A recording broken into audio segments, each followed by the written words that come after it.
The rapture is really bad theology. Let me explain why. Hi, I'm Robin Whittaker. I'm a biblical scholar and public theologian, and I've done a couple of posts now about how the rapture is not in the Bible.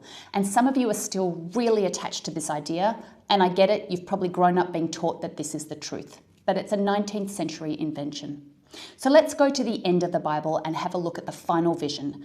And I'm thinking here of Revelation 21 and 22. There, the vision of the end is of new creation, of a new earth, a new heaven, and a city garden called New Jerusalem.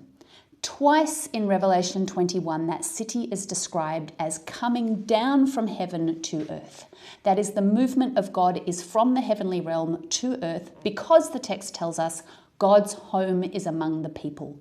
God's home is here on earth at the end. New Testament scholar N.T. Wright calls this God's homecoming. Barbara Rossing refers to it as rapture reversed. That is, at the end of time, the Bible imagines God returning to earth, not all of us escaping it. Why does this matter?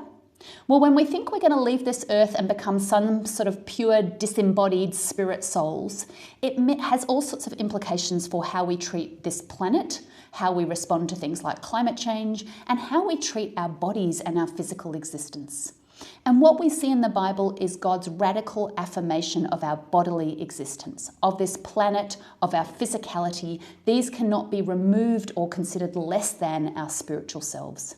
And this movement of God towards God's people at the end is the exact same movement of God in the incarnation, in God becoming Jesus in flesh because God wants to be with God's people.